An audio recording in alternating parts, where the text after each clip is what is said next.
Okay, that was Major General Dany Fortin. He, of course, was the former head of the federal government's COVID-19 vaccine campaign. Today, a judge has found him not guilty of sexual assault allegations that date back to 1988. Now, our apologies, we didn't have translation there for some of it, but I'll go through some of what he said in French. Now, Fortin says he's relieved, of course. He said he thanked his family, his friends were standing by him, his wife, his daughter was there on the side.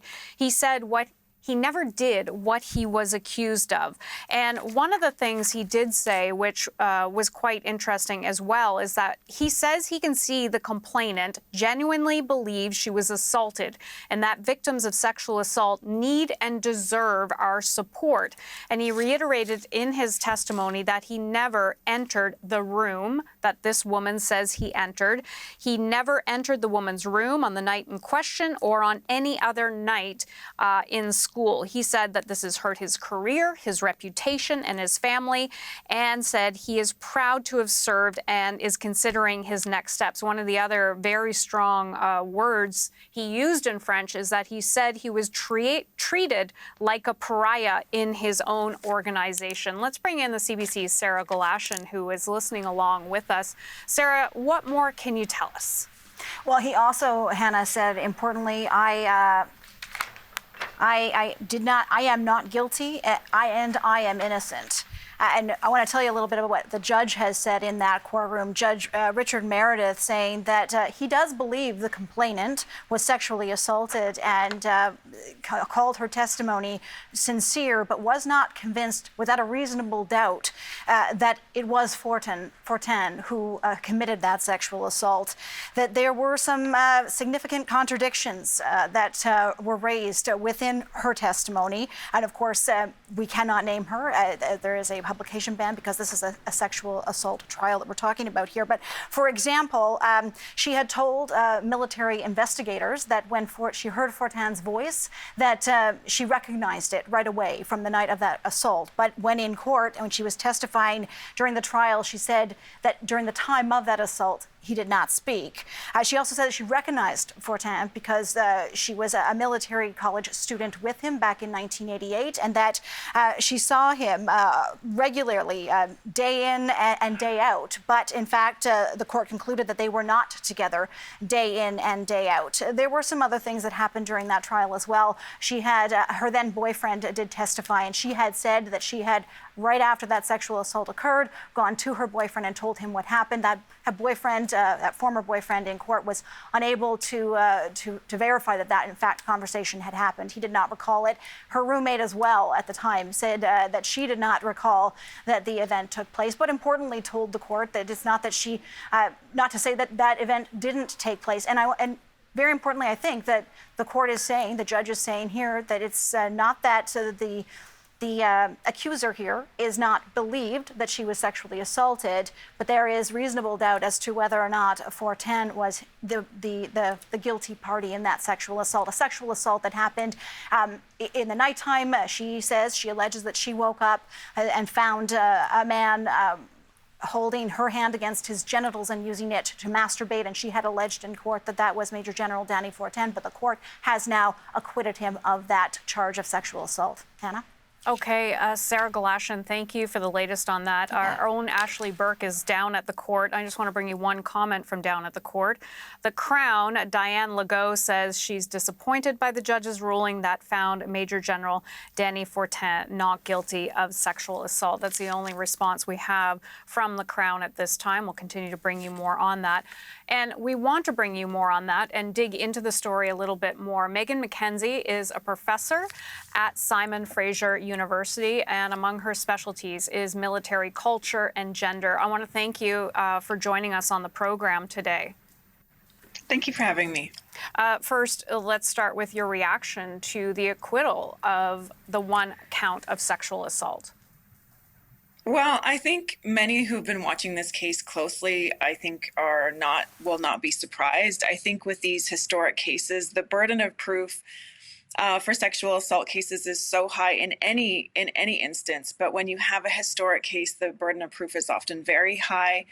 And so I think it's not a surprise that there wasn't a conviction.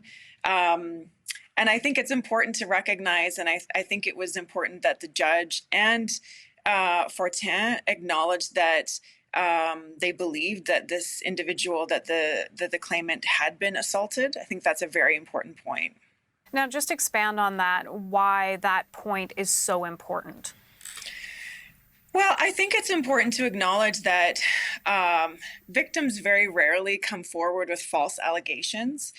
And I think this is a classic case, in fact, where you have a victim being very certain of who they think the accused is, and the accused denying that claim. And I think, as I said, the burden of proof is quite hard to attain, especially 30 years later, when it's very normal for people to have inconsistencies in their memory. And it was those inconsistencies that the court really focused on, and that were the source, the reason for the acquittal.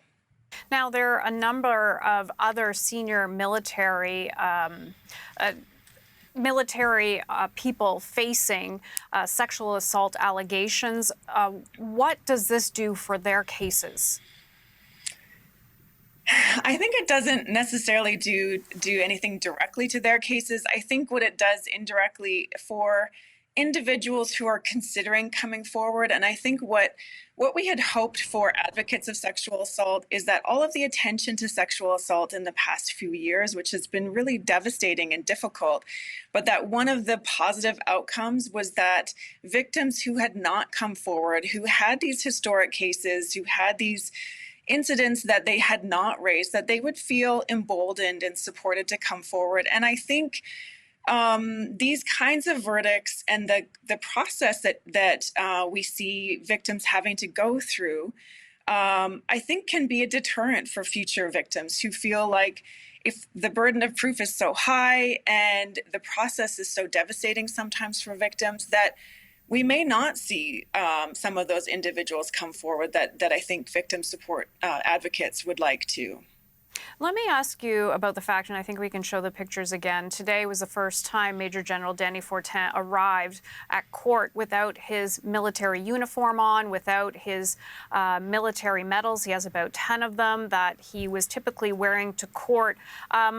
What does that mean when, you see him this way?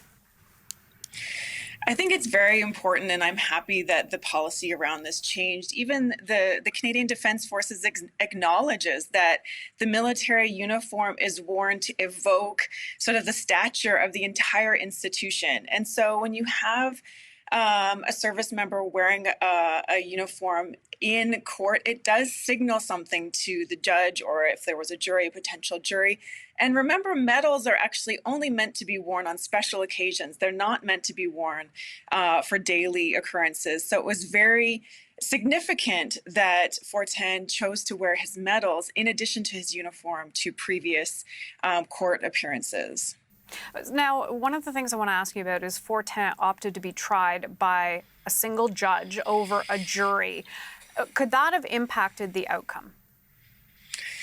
I think we just never know in these cases. I think that, I think, of course, it could, but it's very difficult to know, of course, how a jury will react versus an individual judge. And I think, that's very difficult to say, to be honest. Just really quickly, what are you going to be watching for now? Because he's clearly sort of projecting that there will be more to come. Yeah, I think there's a few different issues related to this case. I think you clearly hear Fortin being frustrated at how his case has been handled, and that's separate to the experience of the alleged victim and whether justice has been brought for her case, and whether, what it signals to other sexual assault victims.